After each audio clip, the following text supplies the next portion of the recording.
CMR shopping mall ఆడి శ్రావణం అతిపెద్ద KG sale up to 61% offer 1+1 combo offer. So ఇప్పుడే shopping చేయండి. చారిత్రాత్మక ఘట్టం ఆవిష్కృతం కాబోతోంది.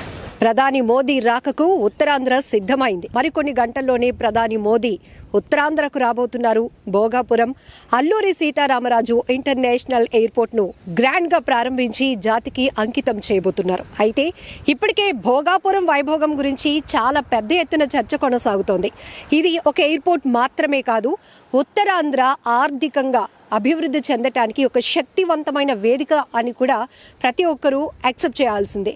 సో దీని చుట్టూ, అంటే ఈ ఎయిర్పోర్ట్ చుట్టూ ఇది ఒక ఎయిర్పోర్ట్ నిర్మాణంగానే చూడకూడదు, ఎన్నో విశిష్టతలతో కూడుకున్నటువంటి వేదికగా కూడా చెప్పాలి. ఇప్పటికే మనం చూసాం, గ్రీన్ ఫీల్డ్ ప్రాజెక్టులో భాగంగా గ్రీన్ ఫీల్డ్ ఎయిర్పోర్ట్ అనేది అత్యంత వేగవంతంగా దీని నిర్మాణం కొనసాగించి రేపు జాతికి అంకితం కాబోతోంది ప్రధాని మోదీ చేతుల మీదుగా.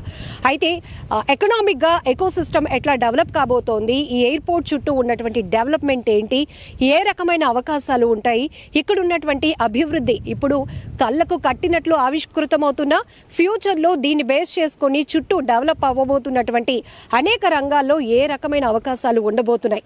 సన్రే గ్రూప్స్ అధినేత రాజాబాబు గారు మనతో పాటు ఉన్నారు. సార్తో మాట్లాడదాం.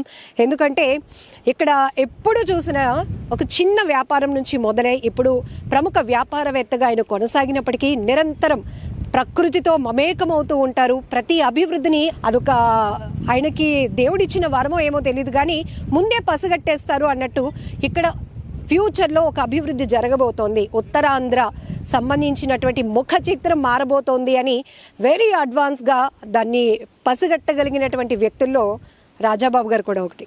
సార్, చుట్టూ చూస్తే డెవలప్మెంట్, చుట్టూ మేమైతే ప్రకృతిని చూస్తున్నాం, మీరు మాత్రం డెవలప్మెంట్ చూస్తారు. సో ఏంటి సార్, ఏటీసీ కావచ్చు, ఏవియేషన్, ఇవన్నీ కూడా ప్రకృతితో పాటు మిగిలినవన్నీ చూస్తాం. ప్రకృతి అంటే సరిగ్గా ఫ్లైట్ ల్యాండ్ అవడం, సముద్రం మించి ల్యాండ్ అవుతుంది. మొత్తం కంప్లీట్గా green field, original green field airport ఇది. దీని తర్వాత ఇప్పుడు రేపు ఎయిర్పోర్ట్ స్టార్ట్ అయిన దగ్గర నుంచి నెక్స్ట్ వచ్చే డెవలప్మెంట్స్ ఏంటి అనుకుంటే ఎయిరో యూనివర్సిటీ వస్తుంది. ఎయిరో యూనివర్సిటీకి ఆల్రెడీ సైన్ చేశారు గవర్నమెంట్ తోటి. అది లండన్ తాలూకాళ్ళు ఎవరికో ఇచ్చినట్టుగా ఉన్నారు ఎయిరో యూనివర్సిటీ. ఇది కాక ఆస్ట్రేలియా నుంచి జేమ్స్ కుక్ అనే యూనివర్సిటీతో కూడా జిఎంఆర్ గారు సైన్ చేసినట్టుగా వార్తలు తెలుస్తున్నాయి. ఇంకొక 2-3 యూనివర్సిటీలు కూడా వచ్చేటువంటి పరిస్థితి కనబడుతుంది. అది అంతవరకు జిఎంఆర్ ఎయిరో యూనివర్సిటీ గురించి. అలా ఒక 500 ఏకర్స్లో ఎయిరో హబ్ డెవలప్ చేస్తున్నారు. ఈ ఎయిరో హబ్ కూడా మంచి కంపెనీకి ఇచ్చారు, ఇంటర్నేషనల్ కంపెనీ మెకెన్సీకి ఇచ్చారు ఆ కన్సల్టెన్సీ. ప్రపంచంలో ఉన్న ఏవియేషన్ ఇండస్ట్రీస్ సంబంధించిన ఇంజనీరింగ్ సెక్షన్స్ అన్నిటితోటి కూడా వాళ్ళు మాట్లాడి టైఅప్ చేసి జిఎంఆర్కి అప్ చెప్తారు. సో దానివల్ల ఏవియేషన్ ఇంజనీరింగ్ ఇండస్ట్రీస్ చాలా వస్తాయి ఇక్కడ. అంటే ఒక కన్సల్టెన్సీ లెక్క సార్? లేదు, ఇక్కడే మ్యానుఫ్యాక్చరింగ్ చేస్తారు. చాలా స్పేర్ పార్ట్స్ అవి కూడా మ్యానుఫ్యాక్చరింగ్. 500 ఏకర్స్ అంటే ఎక్కడా లేదు. ఇదే ఫస్ట్ ఇంత పెద్ద ఏవియేషన్ కోసం engineering section. It is not MRO వేరే ఉంది, ఇది కాదు. ఈ ఏరియా అభివృద్ధిలో చాలా ఉపయోగపడుతుంది. చాలా ఫారిన్ కంపెనీస్ వస్తాయి. ఇది కాక మీకు దగ్గరలో గూగుల్ ఆల్రెడీ వర్క్ స్టార్ట్ అయింది. రిలయన్స్ ఇక్కడికి 5 కిలోమీటర్ దూరంలో వస్తుంది. అలాగే ఇక్కడ ఉన్న పిల్లలకి స్కూల్ కోసం జిఎంఆర్ గారు కూడా చిన్నమయ్య మిషన్ తాలూకా స్కూల్ కన్స్ట్రక్షన్ ఉంది. అది 3rd ఫ్లోర్ కంప్లీట్ అవుతుంది. ఇటువంటి అభివృద్ధులు చాలా ఉన్నాయి. మనం చెప్పుకుంటూ పోతే స్టెప్ బై స్టెప్ ఇంకా చాలా వస్తాయి. ఈ ముఖ చిత్రం ఒక 3-4 సంవత్సరాలు పూర్తిగా మారిపోతుంది. డేటా సెంటర్ ఎంత కిలోమీటర్ దూరంలో ఉంది ఇక్కడికి? మహా అయితే 5 కిలోమీటర్లు maximum. Google 20 kilometres. Aero hub almost attach. Aero university 3 kilometres. 5 star hotels ఒక 4, బిలో 5 కిలోమీటర్స్. ఇలాగ అన్ని డెవలప్మెంట్స్ చాలా వస్తున్నాయి. చాలా గ్రోత్ ఉంటుంది.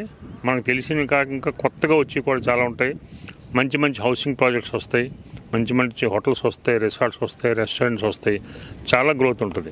ఇది హైదరాబాద్ శంషాబాద్ ఎయిర్పోర్ట్ వచ్చిన తర్వాత కోకాపేట ముఖ చిత్రం ఎలా మారిపోయిందో, రూపాంతరం చెందిందో, ఆ రకమైన ఎక్స్పెక్టేషన్స్ భోగాపురం వైభోగం కూడా మారబోతోంది. మీరేమంటారు? ఇది సరిగ్గా సెంట్రల్ లొకేటెడ్ అండి. ఒకవైపు శ్రీకాకుళం, ఇంకొక వైపు ఏమో విజయనగరం, విశాఖపట్నం, ఈ మధ్యలో ఉంది ఇది. అందువల్ల ఇది ఫ్యూచర్లో ఇది ఒక సెంటర్ పాయింట్ అవుతుంది. దానికి కారణం ఏంటంటే బ్యూటిఫుల్ రోడ్స్ ఒక కారణం. చాలా మంచి రోడ్లు తయారవుతున్నాయి. ఇవన్నీ కంప్లీట్ అవ్వడానికి ఒక 3 years ఎంతో పడుతుంది. ఆ టైం కల్లా మిగిలిన డెవలప్మెంట్ అంతా కూడా వచ్చేస్తుంది కంప్లీట్గా. ఇది ఉత్తరాంధ్ర కనెక్టివిటీని అంటే ఉత్తరాంధ్ర బేస్డ్గా వచ్చినటువంటి ఒక డ్రీమ్ ప్రాజెక్ట్ అయినప్పటికీ అక్కడక్కడ వింటున్నాము అంటే చాలా దూరం అయింది, విశాఖకు దూరం అయిపోయింది కదా, పక్క జిల్లాలో ఉంది కదా. బట్ ఈ ఎయిర్పోర్ట్ వేదిక అనేది ఉత్తరాంధ్ర కనెక్టివిటీని ఎట్లా పెంచగలుగుతుంది? అన్ని వైపులు ఉన్న రోడ్లు కనెక్ట్ అవుతాయి. సపోజ్ అనకాపల్లి ఉంది, అనకాపల్లి నుంచి డైరెక్ట్గా నేషనల్ హైవేలో వస్తారు, విజయనగరం వాళ్ళు 20 నిమిషాలు వస్తారు. కోస్టల్ కారిడార్ వచ్చేటువంటి వరకు కూడా విశాఖపట్నం వాస్తవులకి కొద్దిగా ఇబ్బంది ఉంటుంది.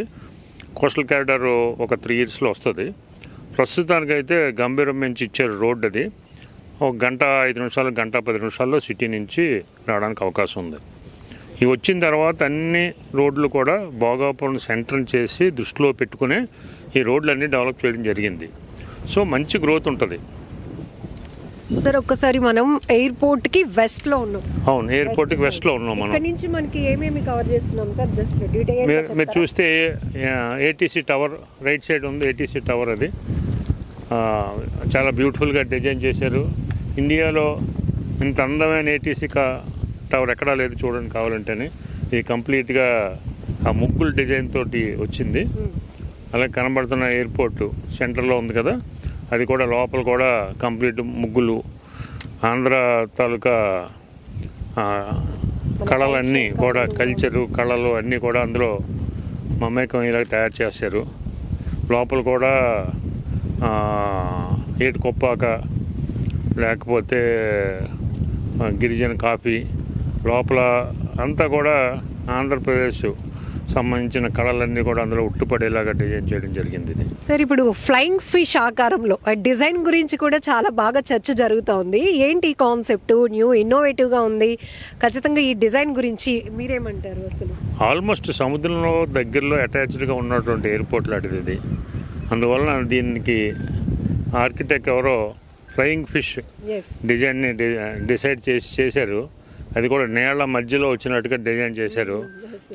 చాలా చాలా బాగుంటుందండి ఇది. అక్కడ బిల్డింగ్స్ కనిపిస్తున్నాయి కదా సార్, ఆ కన్స్ట్రక్షన్ అదేంటి సార్? అది తాజ్ హోటల్ అండి. అది 160 rooms తాజ్ హోటల్. అది జిఎంఆర్ వాళ్ళది. తాజ్ వాళ్ళు ఆపరేట్ చేస్తారు. మీరు అన్నట్టుగానే మరొక 3-4 ఏళ్లలో ఖచ్చితంగా ఈ ఎయిర్పోర్ట్ వేదిక చేసుకొని ఉత్తరాంధ్ర ముఖచిత్రం మారబోతుంది అనటంలో ఎలాంటి డౌట్ లేదమ్మా అంటున్నారు. సో లాజిస్టిక్స్ కానీ, మెడికల్గా, ఆతిథ్య రంగం, వీటిలో కూడా ఎట్లాంటి ఆపర్చునిటీస్ రాబోతున్నాయి సార్? ఓన్లీ ఎయిర్పోర్ట్ నిర్మాణం కాకుండా చుట్టూ కూడా కోట్లాది రూపాయల డెవలప్మెంట్ ప్రాజెక్ట్స్ కూడా రాబోతున్నాయి. చాలా వస్తాయండి. పర్టికులర్గా లాజిస్టిక్స్లో చాలా మార్పులు వస్తాయి. ఈ దగ్గరలో మనకి ఈ ఫార్మా ఇండస్ట్రీస్ చాలా ఉన్నాయి. అవన్నీ కూడా ఇక్కడ ఎయిర్పోర్ట్లో ట్రాన్సిట్ అవుతాయి. వేరే వేరే కంట్రీస్కి అన్నీ కూడా హైదరాబాద్ నుంచి, చెన్నై నుంచి వెళ్తున్నాయి. అవి ఇక్కడ నుంచి ఇప్పుడు ఎక్స్పోర్ట్ అవుతాయి. అలా చాలా అవకాశాలు చాలా చాలా ఉన్నాయి. అవన్నీ స్టెప్ బై స్టెప్ వస్తాయండి. సార్ ఇప్పుడు మోదీ గారి రాక కోసం ఉత్తరాంధ్ర సిద్ధమవడం ఒక ఎత్తు అయితే, గ్రాండ్ వెల్కమ్ జరగబోతోంది. గిన్నీస్ రికార్డ్కి సంబంధించినటువంటి ఆ ప్రతినిధులు కూడా చేరుకున్నారు. 14,000 మందితో ఒకేసారి ధింస నృత్యంతో స్వాగత సుమాంజలి. మరొక వైపు మీరు చాలా నియరెస్ట్గా ఉన్నటువంటి నేబర్ కాబట్టి మీరు కూడా చాలా ఇన్నోవేటివ్ ప్లాన్ చేశారు మోదీ గారి రాక కోసం. మేము గ్రీన్ తోటి వెల్కమ్ చెప్పాము. రండి మోడీ గారు, రండి, మా ఆహ్వానాన్ని స్వీకరించండి, గ్రీన్ తోటి మీకు వెల్కమ్ చెప్తున్నాం. అలాగే అదే స్పాట్లో దింసా కూడా 13,000 మంది కళాకారులతోటి ప్రయత్నం చేస్తున్నారు. అది కూడా గిన్నిస్ వరల్డ్ రికార్డు గిరిజనులతోటి చేయించడం ఒకే ఏరియాలోని. Welcome sir. Thank you sir.